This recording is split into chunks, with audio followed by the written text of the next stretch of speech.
প্রিয় ছাত্ররা, শুভেচ্ছা নিবে। আশা করি তোমরা সবাই ভালো আছো এবং নিরাপদে আছো। আমি সুব্রত কুমার দাস, প্রভাষক, উদ্ভিদ বিজ্ঞান বিভাগ, ঢাকা কলেজ, ঢাকা। আমার আজকের এই নিয়মিত অনলাইন ক্লাসে তোমাদের সবাইকে স্বাগতম জানাচ্ছি। এছাড়াও এই ক্লাসটি যারা দেখছেন তাদের সবার প্রতি রইল হৃদয়ের অন্তরস্থল থেকে গভীর কৃতজ্ঞতা ও শুভেচ্ছা।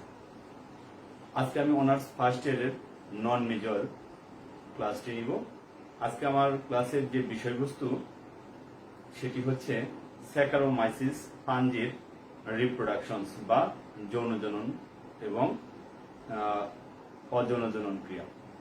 রিপ্রোডাকশনস তিনটি পর্যায়ে ঘটে থাকে স্যাকারোমাইসিসের: অ্যাসেক্সুয়াল, সেক্সুয়াল এবং ভেজিটেটিভ রিপ্রোডাকশনস। তো গত ক্লাসে আমি রিপ্রোডাকশনসের ভেজিটেটিভ রিপ্রোডাকশনস আলোচনা করেছিলাম। তাই ধারাবাহিকতায় আজকে আমরা অ্যাসেক্সুয়াল রিপ্রোডাকশনস এবং সেক্সুয়াল রিপ্রোডাকশনস এবং লাইফ সাইকেল অফ স্যাকারোমাইসিস এই বিষয়গুলি জানার চেষ্টা করব। আশা করি তোমাদের ভালো লাগবে। তোমরা অনেকেই কমেন্টস করেছো যে ইস্ট বা স্যাকারোমাইসিসের জীবনচক্র কোন ধরনের হবে, সেগুলি আজকে আশা করি ক্লিয়ার হয়ে যাবে। তারপরে যদি অস্পষ্টতা থেকে যায় আমার ইনবক্সে টেক্সট করবে, আমি সেই বিষয়গুলি ক্লিয়ার করার চেষ্টা করব। তো কথা না বলে শুরু করতে যাচ্ছি স্যাকারোমাইসিস বা ইস্টের অ্যাসেক্সুয়াল ও সেক্সুয়াল রিপ্রোডাকশনস। প্রথমেই আমরা অ্যাসেক্সুয়াল রিপ্রোডাকশনস সম্পর্কে জানব। অ্যাসেক্সুয়াল রিপ্রোডাকশনস কাকে বলে? আমরা অনেকবার বলেছি, যখন কোনো স্পোর এর মাধ্যমে গ্যামেট সৃষ্টির ব্যতি রেখে জনন ক্রিয়া সম্পূর্ণ হয় তখন তাকে বলা হয় অ্যাসেক্সুয়াল রিপ্রোডাকশনস। অর্থাৎ অ্যাসেক্সুয়াল রিপ্রোডাকশনস এর প্রধান উপাদানটি হচ্ছে স্পোর বা রেণুর মাধ্যমে জনন ক্রিয়া সম্পূর্ণ করবে। তো এই স্যাকারোমাইসিস বা ইস্ট এর যে ডিপ্লয়েড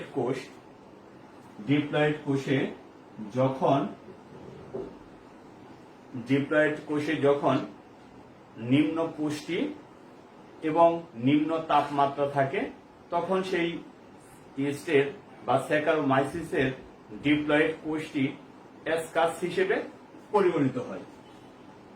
তো এখানে লিখবে অ্যাসকাস হিসেবে পরিগণিত হবে। আমি একটু দেখে নেই। অ্যাসকাস, এটা একটি ডিপ্লয়েড সেলটি আসে আসলে দুটি হ্যাপ্লয়েড সেলের মিলনের মাধ্যমে এই ডিপ্লয়েড সেল হয়। ডিপ্লয়েড সেলের যে নিউক্লিয়াস, দুটি হ্যাপ্লয়েড সেলের নিউক্লিয়াস একত্র হয়ে ডিপ্লয়েড সেল তৈরি করে। এর পূর্বে এখানে প্লাজমোগ্যামি সম্পূর্ণ হয়ে থাকে। তো এই ডিপ্লয়েড সেলটি নিম্ন তাপমাত্রা ও নিম্ন পুষ্টিতে আকার ধারণ করবে, অ্যাসকাসে পরিণত হবে এবং অ্যাসকাস হিসেবে পরিণত হবে বা অ্যাসকাস হিসেবে কাজ করে থাকে। তখন এই ডিপ্লয়েড সেলের যে নিউক্লিয়াস, সেই নিউক্লিয়াসটি মায়োসিস কোষ বিভাজন সম্পূর্ণ হবে, মায়োসিস সেল ডিভিশন সম্পূর্ণ হয়ে থাকে। আমরা জানি মায়োসিস সেল ডিভিশনের মাধ্যমে কি ঘটে, একটি কোষের নিউক্লিয়াস থেকে চারটি নিউক্লিয়াস উৎপন্ন হয়। এই চারটি নিউক্লিয়াসের মধ্যে দুটি থাকে পজিটিভ স্ট্রেনের আর দুটি থাকে নেগেটিভ স্ট্রেনের। আমি ইন্ডিকেট করে দিচ্ছি যে দুটি পজিটিভ, যেটা সাদা সেটা পজিটিভ স্ট্রেনের, আর যেটি কালো সেটি নেগেটিভ স্ট্রেনের নিউক্লিয়াস। এই নিউক্লিয়াসগুলি অবশ্যই কিন্তু হ্যাপ্লয়েড, প্রত্যেকটা নিউক্লিয়াসই হ্যাপ্লয়েড নিউক্লিয়াস হিসেবে পরিগণিত হবে বা এদেরকে আমরা অ্যাসকোস্পোর বলে থাকি। তাহলে এই যে ডিপ্লয়েড সেল, এই ডিপ্লয়েড সেলটি কিন্তু অ্যাসকাস হিসেবে পরিগণিত হবে অ্যাসকাসের ভিতরেই যখন মায়োসিস সেল ডিভিশন ঘটে তখন যে হ্যাপ্লয়েড স্পোরগুলি উৎপন্ন হয় সেই হ্যাপ্লয়েড স্পোরগুলিকে বলবো আমরা অ্যাসকোস্পোর। এই অ্যাসকোস্পোর অ্যাসকাসের ভিতরে অবস্থান করেই এরা স্ফীত আকার ধারণ করে এবং গোলাকার ধারণ করে। স্ফীত এবং গোলাকার, স্ফীত মিন্স বড় আকৃতির হয়ে থাকে এবং গোলাকার ধারণ করে থাকে।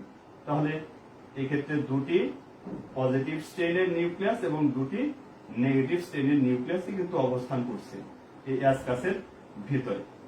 ওকে, অ্যাসকাস। পরবর্তীতে যখন এই অ্যাসকোস্পোর সমূহ স্ফীত গোলাকার হয় তখন এই অ্যাসকাসের যে প্রাচীর সেই অ্যাসকাসের প্রাচীরটি বিদীর্ণ করবে বা বিগলিত করবে এবং অ্যাসকোস্পোর সমূহ বাইরে বের হয়ে আসে। এই যে অ্যাসকোস্পোর সমূহ বাইরে বের হয়ে আসলো, এই অ্যাসকোস্পোর সমূহ বাতাসের মাধ্যমে দ্রুত বিস্তার লাভ করে এবং এরা জার্মিনেশনের মাধ্যমে নতুন করে ইস্ট বা স্যাকারোমাইসিস তৈরি করতে পারে। তো প্রিয় ছাত্ররা, তাহলে আমরা খুব সহজেই অ্যাসেক্সুয়াল রিপ্রোডাকশন যে কিভাবে স্পোরের মাধ্যমে ঘটছে সেই অ্যাসকোস্পোরের মাধ্যমে যে জনন ক্রিয়া সম্পূর্ণ হচ্ছে একে আমরা বলে থাকি অ্যাসেক্সুয়াল রিপ্রোডাকশন। তাহলে অ্যাসেক্সুয়াল রিপ্রোডাকশন কাকে বলে? যখন স্পোর বা রেণুর মাধ্যমে গ্যামেট সৃষ্টি ব্যতি রেখে জনন ক্রিয়া সম্পূর্ণ হয় সেই ধরনের জননকে বলা হয়ে থাকে অ্যাসেক্সুয়াল রিপ্রোডাকশন বা অযৌন জনন ক্রিয়া। তাহলে আমাদের অ্যাসেক্সুয়াল রিপ্রোডাকশনটি হয়ে গেল। অবশ্যই নিচে কিন্তু লিখে দিবে, ফিগার নেম লিখে দিবে asexual reproduction, okay, of east বা স্যাকারোমাইসিস। এরপর আমরা পরবর্তী যে প্রজনন পদ্ধতি রয়েছে সেক্সুয়াল বা যৌন জনন পদ্ধতি, সেই যৌন জনন পদ্ধতির দিকে আমরা এগিয়ে যাব। যৌন জনন বা সেক্সুয়াল রিপ্রোডাকশন কাকে বলে? যে ক্ষেত্রে দুটি গ্যামেট, পুং গ্যামেট এবং স্ত্রী গ্যামেট, এই গ্যামেটের মাধ্যমে জনন ক্রিয়া সম্পূর্ণ হয় সেই ধরনের জনন পদ্ধতিকে বলা হয়ে থাকে সেক্সুয়াল বা যৌন জনন। এই যৌন জনন প্রক্রিয়ার প্রধান যে উপাদান সেটা কি থাকে? গ্যামেট। এই গ্যামেট অলওয়েজ হ্যাপ্লয়েড, গ্যামেট সবসময় হ্যাপ্লয়েড। যেহেতু যৌন জনন করার সময় দুটি ভিন্ন ম্যাটিং টাইপের গ্যামেট লাগে, সেজন্য একটি গ্যামেট অবশ্যই পজিটিভ স্টেইনের বা পজিটিভ টাইপ আর একটি গ্যামেট নেগেটিভ টাইপ বা নেগেটিভ স্টেইনের হতে হবে। এই যৌন জনন ক্রিয়া ছত্রাকের ক্ষেত্রে তিনটি প্রধান ধাপে সম্পন্ন হয়ে থাকে। সে তিনটি একটি ধাপও যদি না হয় তাহলে কিন্তু তাকে আমরা যৌন জনন ক্রিয়া বলতে পারবো না। সেই তিনটি প্রধান ধাপ কি? এদের মধ্যে প্লাজমোগ্যামি সম্পূর্ণ হবে। প্লাজমোগ্যামি অর্থাৎ প্রোটোপ্লাস্টের মিলন ঘটবে। প্রোটোপ্লাস্টের মধ্যে যে নিউক্লিয়াস রয়েছে সেই নিউক্লিয়াসের মিলন ঘটবে তার পরবর্তীতে, অর্থাৎ প্লাজমোগ্যামির পরে, যাকে বলি ক্যারিওগ্যামি বা নিউক্লিয়াসের মিলন। এবং এই ইস্ট যদি হ্যাপ্লয়েড হয়ে থাকে তাহলে এই ক্যারিওগ্যামির মধ্যে কি সম্পূর্ণ হবে? মিওসিস। তাহলে মিওসিস সেল ডিভিশনের মাধ্যমে কি হচ্ছে? প্রত্যেকটা কোষ হ্যাপ্লয়েড হয়ে যাচ্ছে এবং হ্যাপ্লয়েড কোষ থেকে পরবর্তীতে হ্যাপ্লয়েড দৈহিক কোষ সম্পূর্ণ ইস্ট বা স্যাকারোমাইসিসের উৎপত্তি ঘটে, অর্থাৎ তার পূর্বের দৈহিক অবস্থায় ফিরে যায় এই মিওসিস সেল ডিভিশনের মাধ্যমে। তাই ছত্রাকের যে যৌন জনন ক্রিয়া, আমি এর আগেও ক্লাসে বলেছি, যৌন জনন ক্রিয়ায় তিনটি প্রধান ধাপ অবশ্যই ফুলফিল করতে হবে। তাহলে প্রথমে আসি প্লাজমোগ্যামি।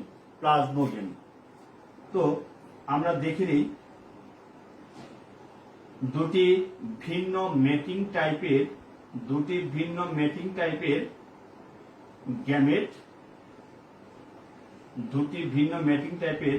গ্যামেট পরস্পরের সাথে অগ্রসর হবে।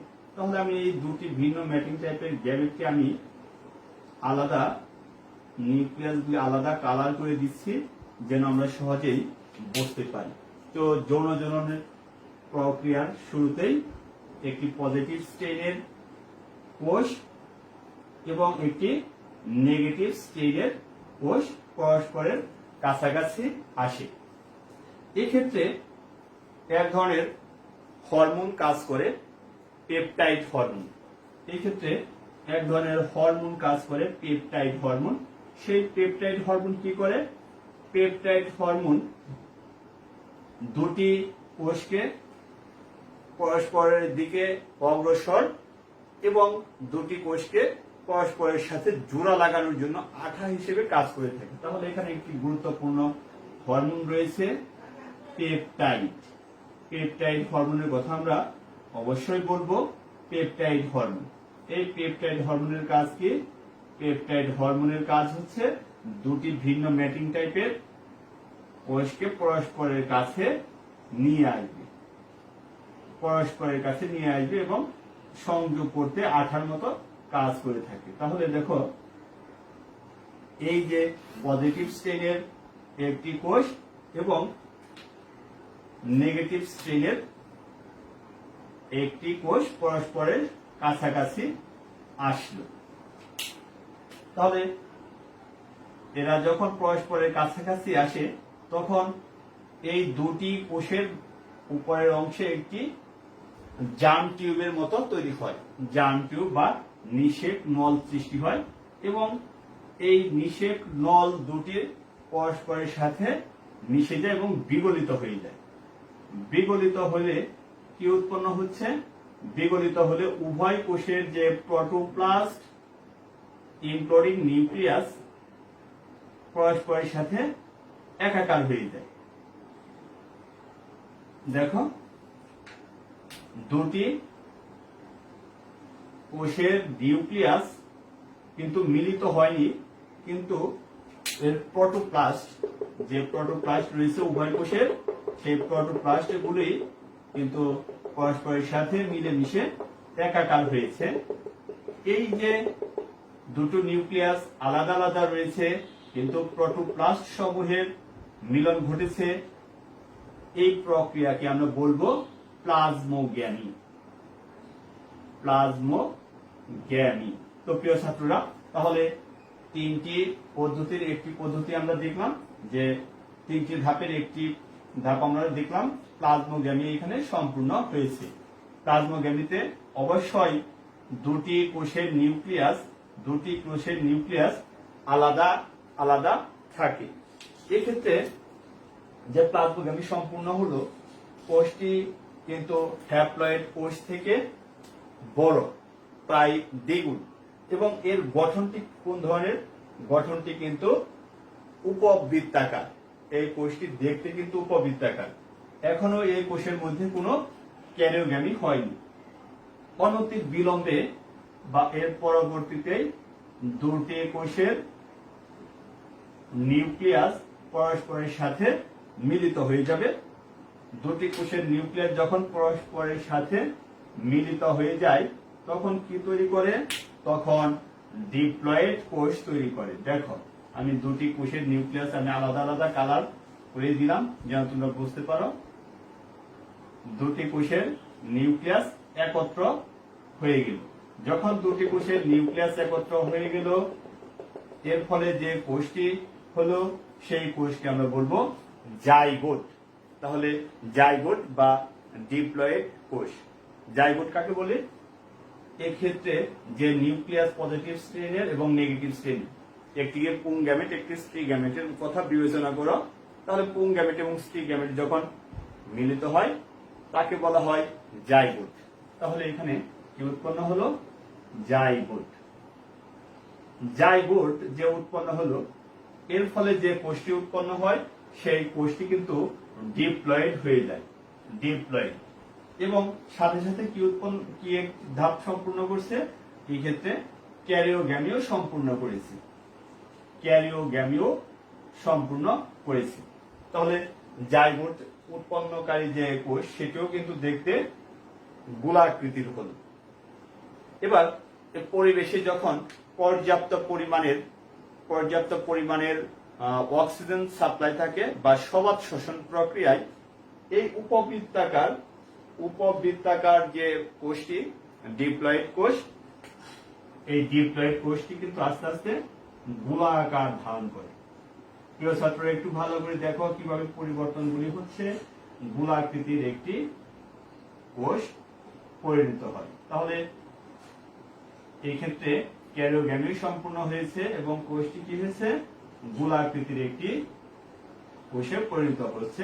তাহলে এখানে দেখতে পাচ্ছি আমরা কোষের ভিতরে যে সেল ভ্যাকিউলের মধ্যে যে ফাইবার গুলি রয়েছে বা তন্তুগুলি রয়েছে সেগুলো আমরা দেখানোর চেষ্টা করলাম। তাহলে এটি একটি ডিপ্লয়েড কোষ। তাহলে ডিপ্লয়েড কোষ, ওকে, এই ডিপ্লয়েড সেল উৎপন্ন হয়ে গেল, জাইগোট। এবার এই যে ডিপ্লয়েড কোষটি হলো, এখন যদি পরিবেশে শর্করা জাতীয় খাদ্য কমে যায়, অর্থাৎ পুষ্টি কমে যায়, তাপমাত্রা কমে যায়, তখন কি ঘটে? তখন এই ডিপ্লয়েড কোষটি অ্যাসকাসে পরিণত হয়। আমরা যেখানে দেখেছিলাম ইতোপূর্বে অ্যাসেক্সুয়াল রিপ্রোডাকশন কিন্তু এখান থেকে শুরু হয়েছে। তো এই কোষটি কি হয়, এই কোষটি তখন অ্যাসকাসে রূপান্তরিত হয়, অ্যাসকাস হিসেবে পরিগণিত হয়। প্রিয় ছাত্র ভালো করে খেয়াল করো, অ্যাসকাস হলে কি ঘটে? অ্যাসকাসের মধ্যে যে ডিপ্লয়েড নিউক্লিয়াস, এই ডিপ্লয়েড নিউক্লিয়াসটি মায়োসিস কোষ বিভাজনে সম্পূর্ণ হয়। মায়োসিস কোষ বিভাজনে একটি কোষ হতে কয়টি কোষ উৎপন্ন হয়? একটি কোষ থেকে দুটি কোষে পরিণত হয়, একটি কোষ থেকে দুটি কোষে পরিণত হবে। তাহলে দুটি থেকে চারটি, একটি কোষ থেকে চারটি কোষে পরিণত হয়। এই ক্ষেত্রে দুটি কোষ হয় পজিটিভ স্ট্রেইনের আর দুটি কোষ হয় নেগেটিভ স্ট্রেইনের।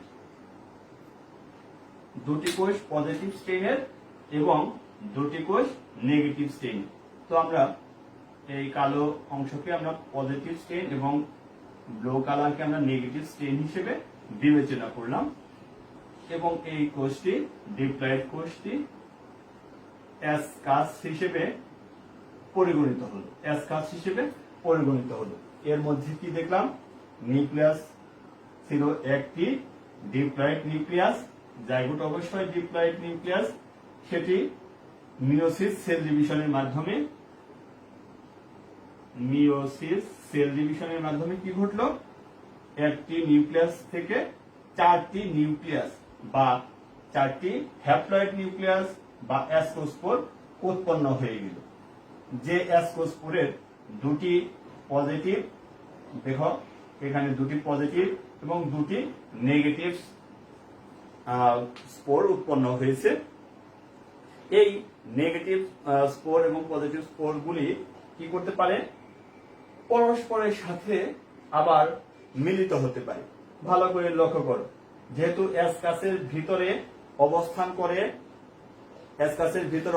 করে এই পজিটিভ এবং নেগেটিভ স্ট্রেইনের নিউক্লিয়াস সমূহ, হ্যাপ্লয়েড নিউক্লিয়াস সমূহ যারা পরস্পরের কাছাকাছি থাকে, এরা আবার পরস্পরের সাথে কি করতে পারে? পরস্পরের সাথে প্লাজমোগ্যামি সম্পূর্ণ করতে পারে এবং ক্যারিওগ্যামিও সম্পূর্ণ করতে পারে। অর্থাৎ এখানে ভিতরের মধ্যে, অ্যাসকাসের ভিতরের মধ্যেই আবার এরা প্লাজমোগ্যামি, ক্যারিওগ্যামি সম্পূর্ণ করে ডিপ্লয়েড কোষ উৎপন্ন করতে পারে। ঠিক আছে, আমরা সেদিকে আর এখন না যাই। আমরা দেখব যে এই অ্যাসকাস এর ভিতরে অ্যাসকোস্পোর তৈরি হলো, এক্ষেত্রে কিন্তু মায়োসিস প্রক্রিয়া সম্পূর্ণ হয়েছে। মায়োসিসের পরবর্তীতে যে চারটি কোষ, মায়োসিসের যে চারটি কোষই কিন্তু অ্যাক্টিভ অবস্থায় থাকবে, অ্যাক্টিভ অবস্থায় থাকতে পারে, কার্যকরী অবস্থায় থাকতে পারে, এবং এদের ভিতরে কি হতে পারে, এই মায়োসিস কোষসমূহের ভিতরে আবার এন্ডোমাইটোসিস হতে পারে। এন্ডোমাইটোসিস, এন্ডোমাইটোসিস আবার কি? এন্ডোমাইটোসিস অর্থাৎ প্রত্যেকটি হ্যাপ্লয়েড নিউক্লিয়াস বা অ্যাসকোস্পোর আবার মাইটোসিস কোষ বিভাজন সম্পূর্ণ করতে পারে। তাহলে মাইটোসিস কোষ বিভাজন সম্পূর্ণ যদি করে, তাহলে একটা কোষের ভিতরে, আমি আর আলাদা করে কালার দিচ্ছি না, তাহলে দেখতে পাবো একটা কোষের ভিতরে বা অ্যাসকাসের ভিতরে 4টি অ্যাসকোস্পোর উৎপন্ন হবে। তাহলে প্রত্যেকটা অ্যাসকাসের ভিতরে 4টি অ্যাসকোস্পোর উৎপন্ন হলো। এটা কিসের মাধ্যমে? এন্ডোমাইটোসিস প্রক্রিয়ায় অ্যাসকোস্পোর উৎপন্ন হয়। তাহলে এই অ্যাসকোস্পোর কিভাবে উৎপন্ন হচ্ছে? মাইটোসিস। ভালো করে খেয়াল করো, যখন জাইগোট অবস্থায় থাকে, জাইগোটের মধ্যে ঘটবে মিওসিস।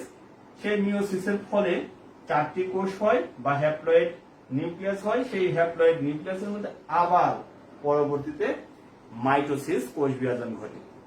মাইটোসিস কোষ বিভাজনে 1টি থেকে 2টি কোষ উৎপন্ন হয়। সেই জন্য যেহেতু এখানে 4টি কোষ ছিল, হ্যাপ্লয়েড নিউক্লিয়াস ছিল, সেখানে হয়েছে 8টি নিউক্লিয়াস বা 8টি অ্যাসকোস্পোর। এই অ্যাসকোস্পোর সমূহ তখন অ্যাসকাসের ভিতরে আবার কি হয়? গোলাকার বা স্ফীত আকার ধারণ করে, স্ফীত আকার ধারণ করে, স্ফীত আকার ধারণ করে। যখন এরা স্ফীত আকার ধারণ করে তখন কি ঘটে? তখন এই অ্যাসকোস্পোরের যে স্ফীতির ফলে অ্যাসকাসের প্রাচীরটা বিদীর্ণ হয়ে যায়। অ্যাসকাসের প্রাচীর যখন বিদীর্ণ হয়, তখন এই অ্যাসকাস সমূহ ভেঙে যায় বা বিদীর্ণ হয়ে যায় এবং অ্যাসকোস্পোর বাইরে বের হয়ে আসে। অ্যাসকোস্পোর বাইরে বের হয়ে আসে। তো এখানেও কিন্তু কিছু অ্যাসকোস্পোর থাকবে পজিটিভ স্টেনের, আর কিছু নেগেটিভ স্টেনের অ্যাসকোস্পোর থাকবে। অ্যাসকোস্পোর, ওকে। দেখো এক্ষেত্রে সেই অ্যাসকোস্পোর থেকে আবার কি হচ্ছে? একটি পজিটিভ স্টেন, একটি নেগেটিভ স্টেনের যখন অ্যাসকোস্পোর গুলি থাকবে, এরা পরবর্তীতে নিজেদের সাথে আবার প্লাজমোগ্যামি, ক্যারিওগ্যামি সম্পূর্ণ করবে। এইভাবে কিন্তু সেক্সুয়াল রিপ্রোডাকশনটা সম্পূর্ণ করতে পারে। তো প্রিয় ছাত্ররা, এই যে সেক্সুয়াল রিপ্রোডাকশনের প্রসেসটা আমরা আলোচনা করলাম, সেখানে আমরা দেখতে পেলাম যে প্লাজমোগ্যামিও ঘটেছে, ক্যারিওগ্যামিও ঘটেছে এবং মিওসিসও সম্পূর্ণ হয়েছে। তাই একটি স্যাকারোমাইসিস বা ইস্টের যে সেক্সুয়াল রিপ্রোডাকশন বা যৌন জনন ক্রিয়া, এই 3টি ধাপের মাধ্যমে সম্পূর্ণ হয়। তাহলে এটি একটি সেক্সুয়াল রিপ্রোডাকশনের প্রসেস বা পদ্ধতি। তো ভালো করে একটু তোমরা দেখে নাও, চিত্রগুলি আর্ট করা আছে। অবশ্যই পরীক্ষায় সেক্সুয়াল রিপ্রোডাকশন আসলে এইভাবে চিত্র দিয়ে বর্ণনা করতে হবে এবং নিচে অবশ্যই ফিগার নেম দিতে হবে। সেক্সুয়াল রিপ্রোডাকশনস অফ ইস্ট বা স্যাকারোমাইসিস, এই রিনেম করে আমাদের দিতেই হবে। না হলে কিন্তু আমরা বুঝতে পারবো না যে তোমরা কোন ধরনের রিপ্রোডাকশন বর্ণনা করেছো বা কাল। ঠিক আছে, তাহলে আমরা দেখলাম সেক্সুয়াল রিপ্রোডাকশন। এবার আসো লাইফ সাইকেল। লাইফ সাইকেল বা জীবন চক্র। এক্ষেত্রে দেখো, এখানে কিন্তু একটি লাইফ সাইকেল সম্পূর্ণ হয়েছে। অর্থাৎ যে গ্যামেট ছিল বা এগুলি স্পোর ছিল, এগুলি কিন্তু স্পোর বা গ্যামেট হিসেবে দুটি ভাবেই কার্যকরী হতে পারে। এই কোষগুলি গ্যামেট বা স্পোর হিসেবে উভয়ভাবেই কার্যকরী হতে পারে। তো এরা পরস্পরের সাথে বিভিন্ন ধাপ অতিক্রম করে আবার তার পূর্বের ধাপে ফিরে আসছে। এই যে একটি জীবের জীবন দশায় যেখান থেকে শুরু হয়, বিভিন্ন পথ অতিক্রম করে আবার সেই পূর্বের রূপে ফিরে আসাকে বলা হয়ে থাকে লাইফ সাইকেল। এবং এই চক্রটি, এই ধাপটি চক্রাকারে সম্পূর্ণ হবে। একটি সাইকেল আকারে সম্পূর্ণ হতে পারে, তখন তাকে আমরা বলে থাকি লাইফ সাইকেল। তো এই ইস্ট বা স্যাকারোমাইসিসের লাইফ সাইকেল বিভিন্ন ধরনের হয়ে থাকে। তোমাদের অনেকেরই এই কনফিউশন হয় যে এই সাইকেল লাইফ সাইকেল আসলে আমরা কোনটা দিই। তোমাদের যদি পরীক্ষায় কোশ্চেনে চাওয়া হয় ইস্ট বা স্যাকারোমাইসিসের বিভিন্ন প্রকার জীবন চক্র সম্পর্কে আলোচনা করো, সেক্ষেত্রে সবগুলি আলোচনা করতে হবে। আর যদি আসে যে জীবন চক্র, আমরা জানি শুধু জীবন চক্র যদি আসে, আমরা জানি যে ইস্ট বা স্যাকারোমাইসিসের আদর্শ বা প্রধান লাইফ সাইকেল হচ্ছে হ্যাপ্লোডিপ্লোবায়োন্টিক ধরনের। হ্যাপ্লোডিপ্লোবায়োন্টিক ধরনের। তো আমরা দেখে নিই।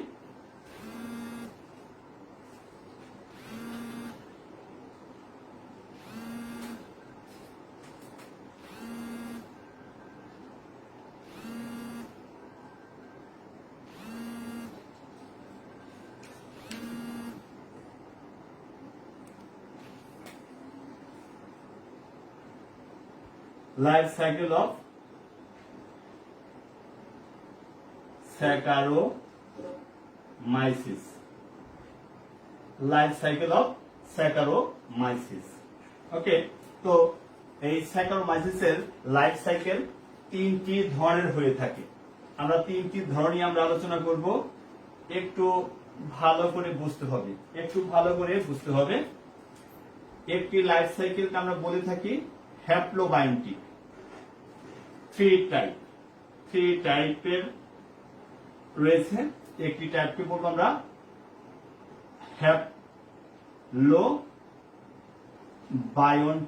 হ্যাপ্লোবায়োন্টিক লাইফ সাইকেল। ওকে, হ্যাপ্লোবায়োন্টিক লাইফ সাইকেল।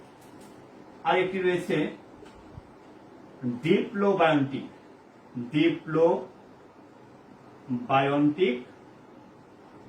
Life cycle. ওকে, এবং আরেকটি রয়েছে হ্যাপ্লোডিপ্লোবায়োন্টিক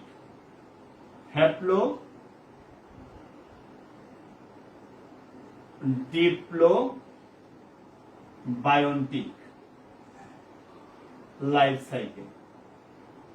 তো প্রিয় ছাত্ররা, আমরা বুঝতেই পারছি যে এদের জীবন চক্র তিনটি পদ্ধতিতে হতে পারে, তিন ধরনের: হ্যাপ্লোবায়োন্টিক, ডিপ্লোবায়োন্টিক এবং হ্যাপ্লোডিপ্লোবায়োন্টিক লাইফ সাইকেল।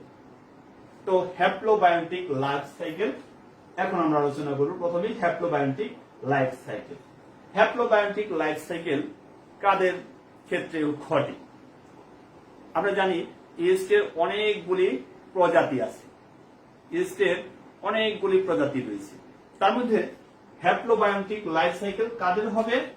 হ্যাপ্লোবায়োন্টিক লাইফ সাইকেলটি সম্পূর্ণ হবে, এই অংশটাই কিন্তু প্রধান। যখনই তুমি লাইফ সাইকেল আলোচনা করবে, তখন অবশ্যই কোন প্রজাতির লাইফ সাইকেলটি আলোচনা করছো সেটা তোমাদের দিতে হবে, তাহলেই তোমাদের আর কোনো কনফিউশন থাকবে না। ওকে, আমরা প্রথমে দেখব হ্যাপ্লোবায়োন্টিক লাইফ সাইকেল। এই হ্যাপ্লোবায়োন্টিক লাইফ সাইকেল কারা করে থাকে?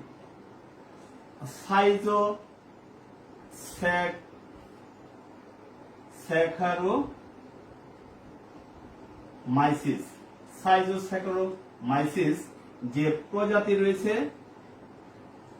অক্টোপুরাস। ভালো করে খেয়াল করো প্রিয় ছাত্ররা, এখানে কিন্তু তোমাদের সম্পূর্ণ মার্ক চলে আসবে। যদি না বুঝো তাহলে কিন্তু মার্ক কম পাবে। তো হ্যাপ্লোবায়োন্টিক লাইফ সাইকেল কারা সম্পূর্ণ করবে? সাইজোস্যাকারোমাইসিস অক্টোপুরাস। এই সাইজোস্যাকারোমাইসিস অক্টোপুরাস যে প্রজাতি, এই প্রজাতিটি সাধারণত হ্যাপ্লোবায়োন্টিক লাইফ সাইকেল সম্পূর্ণ করে থাকে। ওকে, এরা হ্যাপ্লোবায়োন্টিক লাইফ সাইকেল সম্পূর্ণ করবে। তাও হ্যাপ্লোবায়োন্টিক লাইফ সাইকেল কি? যে লাইফ সাইকেলে বা জীবন চক্রে, আমরা কিন্তু এখানে দেখো এই জীবন চক্রের মধ্যে দুটি দশাই রয়েছে। একটি হচ্ছে হ্যাপ্লয়েড দশা, হ্যাপ্লয়েড দশা, অর্থাৎ গ্যামেট তৈরি হয়েছে বা স্পোর তৈরি হয়েছে, এটা কিন্তু হ্যাপ্লয়েড দশা। ওকে, আবার এখানে ডিপ্লয়েড দশাও হয়েছে। দুটি দশাই কিন্তু চক্রাকারে আবর্তিত হয়েছে। যে ধরনের জীবন চক্রে হ্যাপ্লয়েড দশা, অর্থাৎ হ্যাপ্লয়েড দশাটা বিস্তীর্ণ হবে বা দীর্ঘ হবে এবং ডিপ্লয়েড পর্যায়টি খুবই সংক্ষিপ্ত হয়, সেই ধরনের জীবন চক্রকে বলা হয় হ্যাপ্লোবায়োন্টিক জীবন চক্র বা হ্যাপ্লোবায়োন্টিক লাইফ সাইকেল। এই অর্থটুকু তোমরা যদি বুঝতে পারো তাহলে তোমাদের লাইফ সাইকেল নিয়ে আর কোনো কনফিউশন থাকবে না। তাহলে হ্যাপ্লোবায়োন্টিক লাইফ সাইকেল কি, আশা করি তোমরা বুঝে গেছো। হ্যাপ্লোবায়োন্টিক লাইফ সাইকেল কাদের ঘটবে? এই সাইজোস্যাকারোমাইসিস অক্টোপোরাস যে প্রজাতি তার মধ্যে ঘটবে। আর এখানে কি ঘটে? এইখানে হ্যাপ্লয়েড দশাটি প্রাধান্য পাবে, সেই ধরনের লাইফ সাইকেলকে আমরা বলে থাকি কি হ্যাপ্লোবায়োন্টিক লাইফ সাইকেল। তো আমরা প্রিয় ছাত্ররা আমরা হ্যাপ্লোবায়োন্টিক লাইফ সাইকেলটা আবার দিই, যে সাইকেলটি দিয়েছি এটাই একটু মডিফিকেশন করলেই হ্যাপ্লোবায়োন্টিক লাইফ সাইকেল হবে। তাহলে এই চিত্রটা কিন্তু তোমাদের আবার নতুন করে আর্ট করতে হবে। যদিও এটা দিয়ে আমি বুঝিয়েছিলাম তোমাদের সেক্সুয়াল রিপ্রোডাকশন বুঝিয়েছিলাম, সেখান থেকে আমি কিন্তু আবার নতুন করে আর্ট করব। ঠিক আছে, আমি বুঝবো না, তোমরা নতুন করে আর্ট করবে এই চিত্রগুলো। তো হ্যাপ্লোবায়োন্টিক লাইফ সাইকেলের যে সাইজোস্যাকারোমাইসিস অক্টোপোরাস, এখানে যে দুটি গেমেট আসে সেই গেমেটগুলি কিন্তু হোমোথ্যালিক। ভালো করে খেয়াল করো, যদি একটি থ্যালাসের মধ্যেই পুং গ্যামেট এবং স্ত্রী গ্যামেট অবস্থান করে তাকে কি বলা হয়? তাকে বলা হয়ে থাকে হোমোথ্যালিক। আর যদি স্ত্রী গ্যামেট এবং পুং গ্যামেট ভিন্ন ভিন্ন দেহের মধ্যে অবস্থান করে তাকে বলা হয় হেটেরোথ্যালিক। তো আমাদের প্রথমে জানতে হবে যে এই যে সাইজোস্যাকারোমাইসিস এটা কিন্তু হোমোথ্যালিক।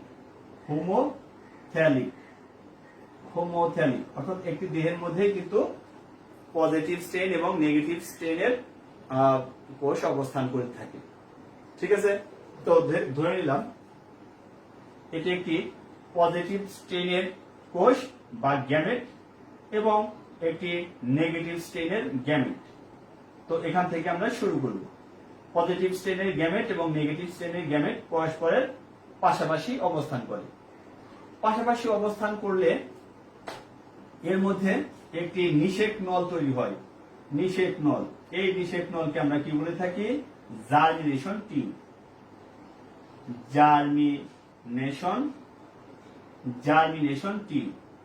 জার্মিনেশন টিউব তৈরি হয়।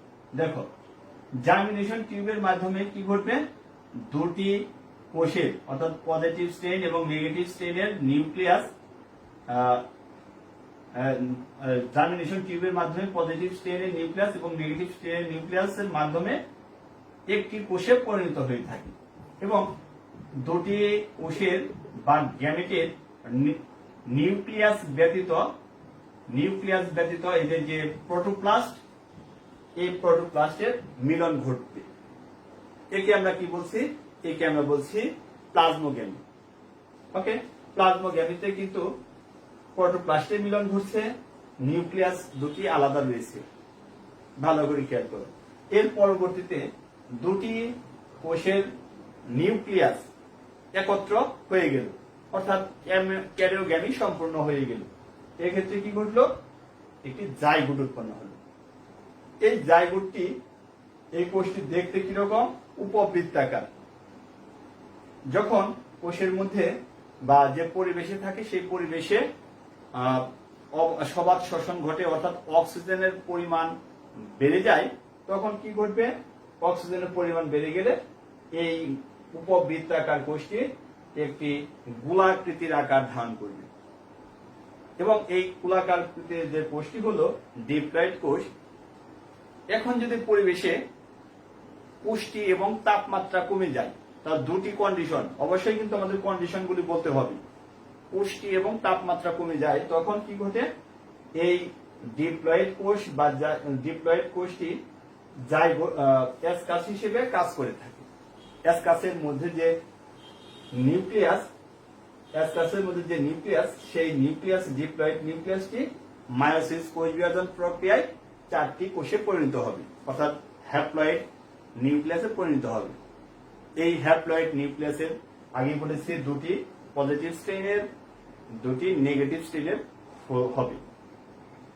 ওকে, এই পজিটিভ স্ট্রেনের নিউক্লিয়াস, নেগেটিভ স্ট্রেনের নিউক্লিয়াস কে আমরা কি বলে থাকি? অ্যাসকোস্পোর। তো দেখো, এই যে কোষ তৈরি হওয়া এবং দুটি গ্যামেট পরস্পরের সংস্পর্শে এসে প্লাজমোগ্যামিট, ক্যারিওগ্যামিট, এই যে পর্যায়টি, এই পর্যায়টি একটি দীর্ঘ পর্যায় এবং এখানে শুধু একটি মাত্র পর্যায় রয়েছে, যেটা আমি আলাদা করে দিচ্ছি। এই পর্যায়টি বা এই দশাটি এইখানে কিন্তু ডিপ্লয়েড দশা অবস্থান করে। এইখানে এই যে এইখান পর্যন্ত কিন্তু ডিপ্লয়েড দশা অবস্থান করে। ওকে, ডিপ্লয়েড, এই দশাটি কিন্তু ডিপ্লয়েড টুয়াইস ইন পর্যায়। আর এই ডিপ্লয়েড পর্যায় শুরু হয়ে গেল জাইগোটের নিউক্লিয়াসের মিওসিস, অর্থাৎ এখান থেকে আবার হ্যাপ্লয়েড পর্যায় শুরু হয়ে গেল। হ্যাপ্লয়েড পর্যায়ে 4টি অ্যাসকাস হলো, সেই 4টি অ্যাসকাসের আকার আকৃতি বৃদ্ধি পেল, অ্যাসকোস্পোরের আকার আকৃতি বৃদ্ধি পেল, অ্যাসকাসের প্রাচীর বিদীর্ণ করে এরা আবার হ্যাপ্লয়েড দশায় ফিরে গেল। ওকে, এই যে হ্যাপ্লয়েড দশায় অ্যাসকোস্পোর উৎপন্ন হলো, এই অ্যাসকোস্পোরের মধ্যে কি ঘটতে পারে প্রিয় ছাত্ররা? এখানে কিন্তু আবার বার্ডিং প্রক্রিয়ায় বংশবৃদ্ধি করতে পারে। আমরা জানি এই যে অ্যাসকোস্পোর, এরা কি করতে পারে? এদের মধ্যে বার্ডিং হতে পারে, বার্ডিং। তো বার্ডিং এর মাধ্যমে কি করতে পারে?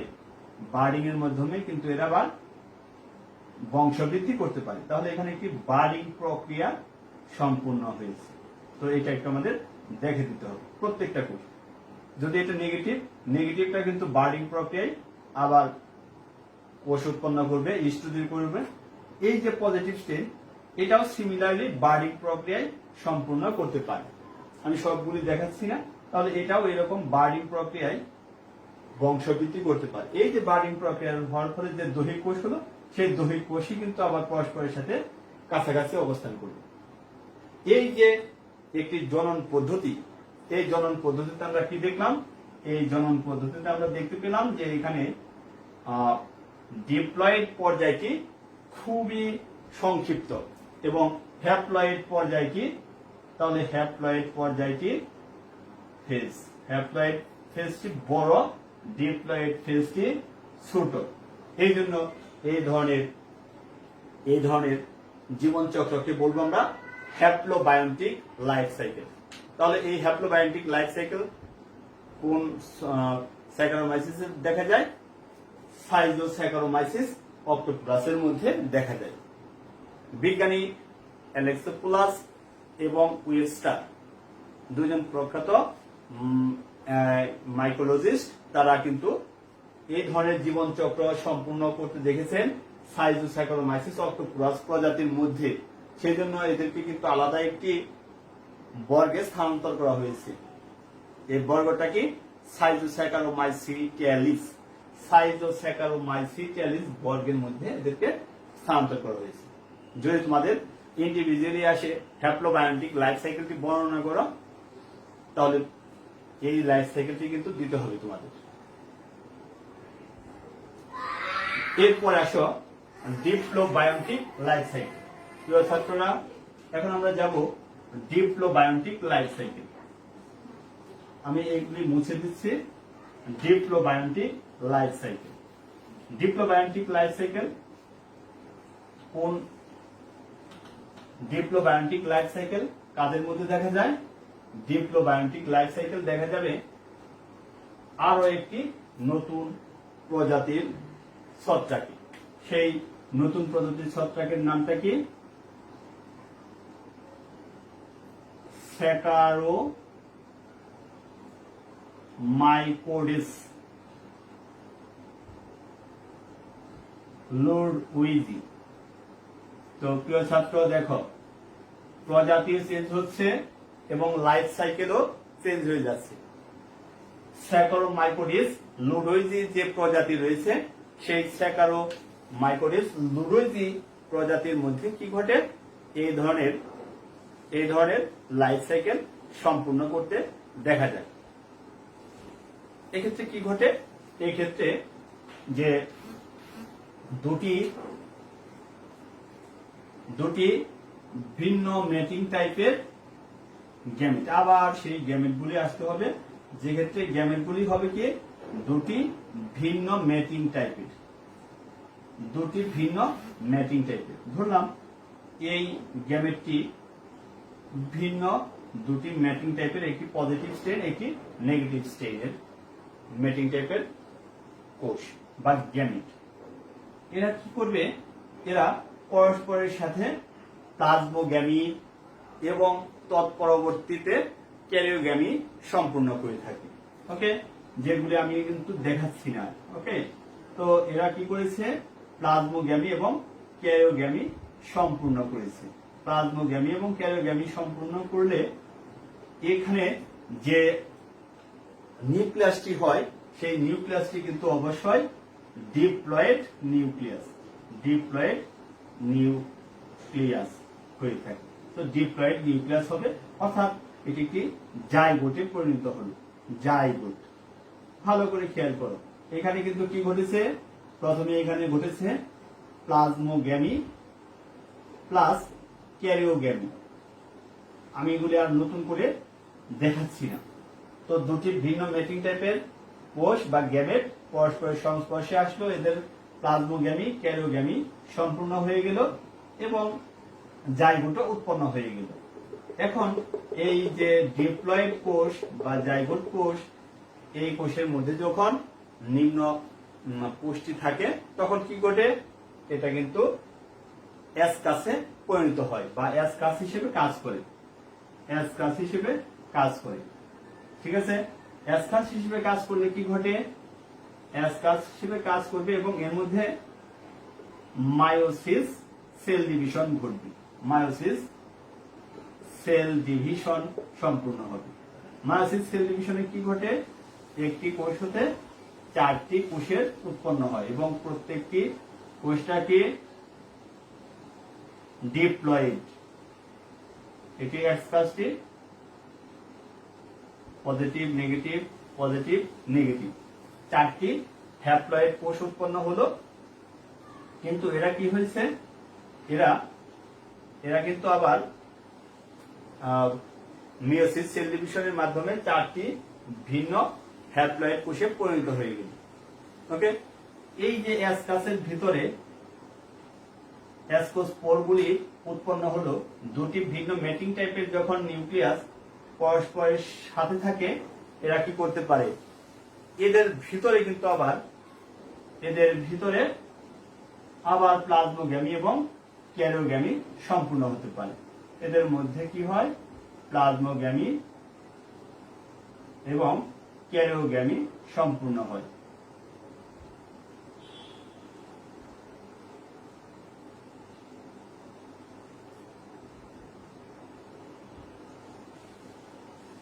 তো দেখো, অ্যাসকাসের ভিতরেই যে অ্যাসকোস্পোর সমূহ ছিল, এরা পরস্পরের সাথে কি করছে, ইন্টারনালি আবার প্লাজমোগ্যামি এবং ক্যারিওগ্যামি সম্পূর্ণ করবে, মিলিত হয়ে যাবে। মিলিত হয়ে এরা কি তৈরি করবে, এরা জাইগোট তৈরি করবে। দেখো, এই যে জাইগোট উৎপন্ন করলো, এরা কি করলো, আবার জাইগোট উৎপন্ন করে ফেলল কোষের ভিতরে, অর্থাৎ অ্যাসকাসের ভিতরেই জাইগোট উৎপন্ন করবে। এরা কিন্তু জাইগোট উৎপন্ন করে ফেলল। এই জাইগোট অলওয়েজ ডিপ্লয়েড। এই যে জাইগোট উৎপন্ন করলো, এই প্রত্যেকটি কোষই ডিপ্লয়েড কোষই এই অ্যাসকাসের প্রাচীর বিদীর্ণ করে নতুন যে জাইগোট উৎপন্ন হলো বা ডিপ্লয়েড কোষ উৎপন্ন হলো, একটি নিষেক যাকে বলা হয় নিষেক নলের মতোই নতুন একটি হাইফি তৈরি করে, যাকে বলা হয় স্প্রাউট মাইসিলিয়াম। নতুন একটি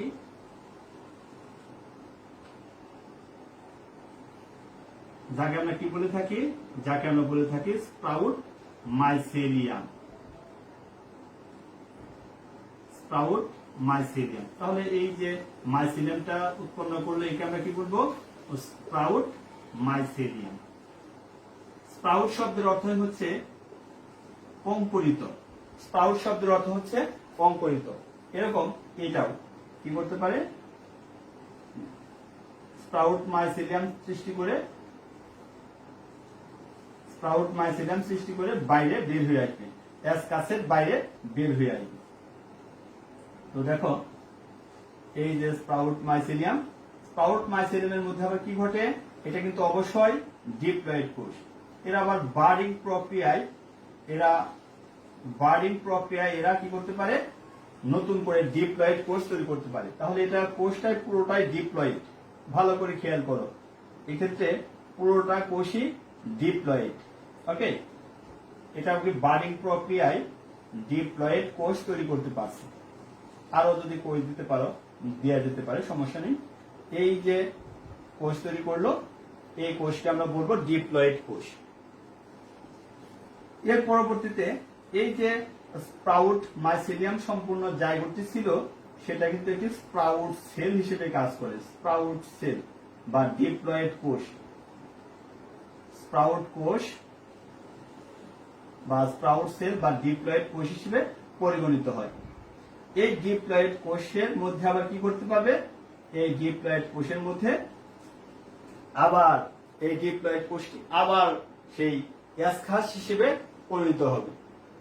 অ্যাসকাস হিসেবে পরিণত হবে, অ্যাসকাসের ভিতরে আবার তৈরি হবে অ্যাসকোস্পোর। সেই অ্যাসকোস্পোর সমূহ আমি আবার দিলাম না, সেই অ্যাসকোস্পোর সমূহ পরস্পরের সাথে যুক্ত হয়ে কি তৈরি করতে পারে, আবার সেই অ্যাসকোস। এইভাবে যে লাইফ সাইকেলটি সম্পূর্ণ করছে, সেক্ষেত্রে আমরা দেখতে পাচ্ছি কি, যে ডিপ্লয়েড পর্যায়টি খুবই বৃহৎ থাকে এবং হ্যাপ্লয়েড পর্যায়টি খুবই কম। এখানে মাত্র এই যখন মায়োসিস সম্পূর্ণ হলো, এইখানেই শুধু হ্যাপ্লয়েড পর্যায়টি অবস্থান করে। আর সম্পূর্ণ লাইফ সাইকেলের মধ্যেই ডিপ্লয়েড দশাটি প্রাধান্য পায়। যখনই গ্যামেট তৈরি করছে, তখনই কেবলমাত্র হ্যাপ্লয়েড দশা আসছে, আর বাকি অংশটুকুই ডিপ্লয়েড দশায় পরিণত হচ্ছে। এই ধরনের লাইফ সাইকেলকে বলবো আমরা ডিপ্লোবায়োন্টিক লাইফ সাইকেল। এই ডিপ্লোবায়োন্টিক লাইফ সাইকেল কাদের দেখা যাবে, ডিপ্লোবায়োন্টিক লাইফ সাইকেল দেখা যায় স্যাকারোমাইকোডিয়াস লোডোইজি প্রজাতির মধ্যে।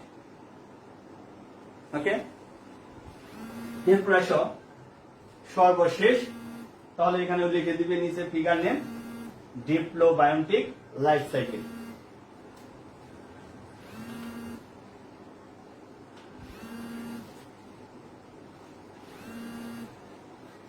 এরপর আমরা দেখব সর্বশেষ যে লাইফ সাইকেল, সেই সর্বশেষ লাইফ সাইকেলকে, সর্বশেষ যে লাইফ সাইকেল, সেই সর্বশেষ লাইফ সাইকেলটা হচ্ছে হ্যাপ্লোডিপ্লোবায়োন্টিক। হ্যাপ্লোডিপ্লোবায়োন্টিক লাইফ সাইকেল, হ্যাপ্লোডিপ্লোবায়োন্টিক লাইফ সাইকেল। ওকে, সাধারণত এই ইস্টের ক্ষেত্রে হ্যাপ্লোডিপ্লোবায়োন্টিক লাইফ সাইকেলটি প্রাধান্য পায়। হ্যাপ্লোডিপ্লোবায়োন্টিক লাইফ সাইকেলটি প্রধানত কাজ করে থাকে। একটু আমি এটা সংক্ষেপে আমরা দিয়ে দেব। এই হ্যাপ্লোডিপ্লোবায়োন্টিক আমরা যে আগে বিষয়গুলি দেখলাম, লাইফ সাইকেলগুলি দেখলাম, সেটা যদি তোমরা ভালো করে বুঝে থাকো, তাহলে কিন্তু আর হ্যাপ্লোডিপ্লোবায়োন্টিক লাইফ সাইকেল নিয়ে সমস্যা হবে না। এই হ্যাপ্লোডিপ্লোবায়োন্টিক লাইফ সাইকেলটি দেখা যায় স্যাকারোমাইসিস সেরিভিসি এই প্রজাতির মধ্যে এই হ্যাপ্লোডিপ্লোবায়োন্টিক লাইফ সাইকেলটি দেখা যায়। এবং এই ক্ষেত্রে আরো একটি গুরুত্বপূর্ণ বিষয় ঘটে থাকে, তা হচ্ছে এদের মধ্যে বার্ডিং প্রক্রিয়াও বংশবৃদ্ধি হয়ে থাকে। বার্ডিং প্রক্রিয়াও এখানে বংশবৃদ্ধি করে থাকে। তাহলে হ্যাপ্লোবায়োন্টিক, ডিপ্লোবায়োন্টিক, অর্থাৎ হ্যাপ্লয়েড দশা, ডিপ্লয়েড দশা, উভয় ধরনের দশায় যখন প্রাধান্য থাকে একটি লাইফ সাইকেলে, তাকে বলবো আমরা হ্যাপ্লোডিপ্লোবায়োন্টিক লাইফ সাইকেল। এটা কোন ধরনের ছত্রাকে দেখা যায়? এটা দেখা যায় স্যাকারোমাইসিস সেরিবেসির মধ্যে। ওকে প্রিয় ছাত্ররা, এখন আমরা দেখতে চাই স্যাকারোমাইসিস সেরিবেসি আসলে কোন ধরনের ছত্রাক। এরা কিন্তু হেটেরোথেলি। হেটেরোথেলি কি আমরা অনেকবার বলেছি, যাদের দেহের মধ্যে দুটি ভিন্ন দেহের মধ্যে পুং গ্যামেট এবং স্ত্রী গ্যামেট উৎপন্ন হয় তাদেরকে হেটেরোথেলিক বলা হয়ে থাকে। তো প্রিয় ছাত্ররা, আমরা শুরু করছি হ্যাপ্লোডিপ্লোবায়োটিক লাইফ সাইকেল। এটা আমি ডিরেক্টলি এস কাজ থেকে শুরু করব। এই এস কাজ কোষটা কিন্তু অবশ্যই যে জাইগোট, এটা নিউক্লিয়াসটা কিন্তু অবশ্যই কি হবে? ডিপ্লয়েড নিউক্লিয়াস এবং জাইগোট।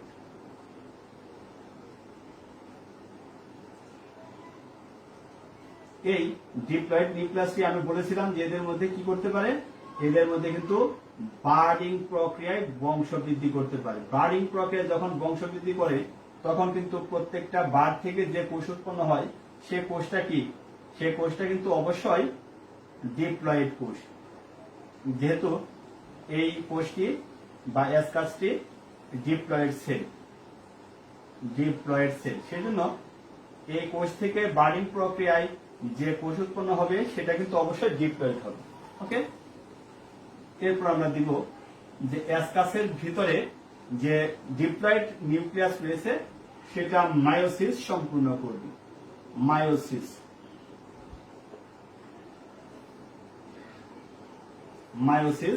সম্পূর্ণ করবে। মায়োসিসের ফলে কি ঘটে? মায়োসিসের ফলে আমরা জানি দুটি ভিন্ন মেটিং টাইপের নিউক্লিয়াস এবং হ্যাপ্লয়েড নিউক্লিয়াস উৎপন্ন হয়। এই হ্যাপ্লয়েড নিউক্লিয়াসকে আমরা কি বলে থাকি? বলে থাকি অ্যাসকোস্পোর বলে থাকি, এবং এদের প্রকৃতি অবশ্যই হ্যাপ্লয়েড। এই অ্যাসকোস্পোর সমূহ যে থলির মধ্যে অবস্থান করে তাকে আমরা কি বলছি? একে আমরা বলছি অ্যাসকাস। এদেরকে আমরা কি বলে থাকি? অ্যাসকাস বলে থাকি। তো এটি হচ্ছে অ্যাসকাস। ওকে, অ্যাসকাসের মধ্যে সেই দুটি ভিন্ন মেটিং টাইপের নিউক্লিয়াস অবস্থান করবে, দুই ধরনের মেটিং টাইপের নিউক্লিয়াস অবস্থান করবে এবং এরা আকারে স্ফীত হবে। স্ফীত হয়ে কি ঘটে? এরা অ্যাসকাসের প্রাচীরকে বিদীর্ণ করে বাইরে বের হয়ে আসে। তাহলে দেখো, অ্যাসকাসের প্রাচীরকে বিদীর্ণ করে এই অ্যাসকোস্পোর সমূহ বাইরে বের হয়ে আসে। অ্যাসকোস্পোর সমূহ বাইরে বের হয়ে আসে। তো এই অ্যাসকোস্পোরকে আমরা একটা পজিটিভ ধরবো, এটাকে ধরবো আমরা নেগেটিভ। এরা আবার কি করতে পারে? আমি আবারও বলি, এরা কিন্তু বার্ডিং প্রক্রিয়ায় অংশগ্রহণ করতে পারে। তাহলে বার্ডিং ক্রিয়া সম্পূর্ণ করলো বার্ডিং। তাহলে এই যে নেগেটিভ স্টেজের কোষ থেকে বার্ডিং প্রক্রিয়ায় কিন্তু নেগেটিভ কোষই উৎপন্ন হবে, নেগেটিভ পলি তৈরি হবে। ঠিক তেমনি এই যে পজিটিভ স্টেজের অ্যাসকোস্পোর, এরাও আবার বার্ডিং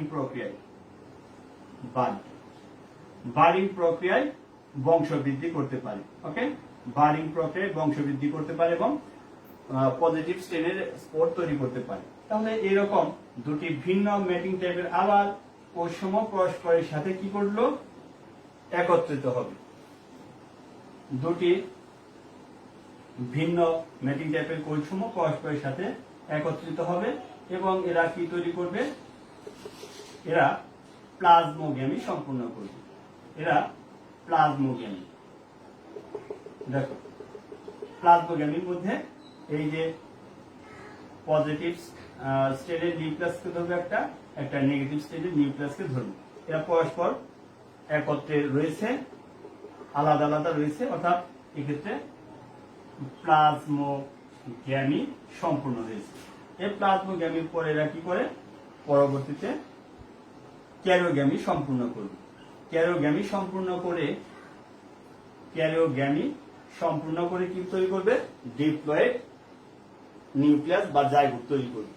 এইভাবে চক্রটি বারবার চলতে থাকবে। এক্ষেত্রে ডিপ্লয়েড দশা এবং হ্যাপ্লয়েড দশা উভয়ের প্রাধান্য রয়েছে। সাথে সাথে যে বার্ডিং প্রক্রিয়ায় বা বার্ড সৃষ্টি হচ্ছে, এই যে বার্ড সৃষ্টি হচ্ছে, বার্ডের মাধ্যমে কিন্তু সংখ্যা বৃদ্ধি করছে। এই ধরনের লাইফ সাইকেলটা দেখা যাবে কোথায়? স্যাকারোমাইসিস সেরিবেসিতে এবং আগেই বলছি এটা কিন্তু হেটেরোথেলি, অর্থাৎ ভিন্ন ভিন্ন দেহে পুং গ্যামেট এবং স্ত্রী গ্যামেট অবস্থান করে। এই ধরনের লাইফ সাইকেলকে আমরা বলে থাকি হ্যাপ্লোডিপ্লো বায়োন্টিক লাইফ সাইকেল। তো ফিগার নেম নিচে লিখে দিবে, ফিগার নেম অবশ্যই নিচে লিখে দিবে। Figure name haplodiplobiontic life cycle of কি স্যাকারোমাইসিস সেরিলিসি। তাহলে কোন প্রজাতির সেটাও আমাদের সেখানে মেনশন করতে হবে। Haplodiplobiontic life cycle of Saccharomyces cerevisiae. এই হ্যাপ্লোডিপ্লোবায়োন্টিক স্যাকারোমাইসিস সেরিলিসির মধ্যে প্রধানত দেখা যায়। তো আশা করি তোমাদের এই লাইফ সাইকেল, 3 ধরনের লাইফ সাইকেল বুঝতে যে অস্পষ্টতা ছিল, অনেকেই আমাকে লিখেছ গ্রুপে, স্যার আমরা বুঝতে পারছি না। আশা করি আজকে তোমাদের সেই অস্পষ্টতা দূর হয়েছে। তো প্রিয় ছাত্ররা, তোমরা ভালো থাকো, নিরাপদে থাকো, সুস্থ থাকো। অবশ্যই বাইরে মাস্ক পরিধান করবে। বাইরে যদি যেতে হয় আনঅ্যাভয়েডেবল কজের কারণে অবশ্যই মাস্ক পরিধান করবে, স্বাস্থ্যবিধি মেনে চলবে, আর আমাদের জন্য দোয়া করবে। আমাদের এই আজকের ক্লাসটি ঢাকা কলেজ পরিবারের পক্ষ হতে, উদ্ভিদ বিজ্ঞান পরিবারের পক্ষে পরিচালনা করার জন্য দায়িত্ব দেওয়ার কারণে আমি নিজেকে গর্বিত মনে করছি। Best of luck.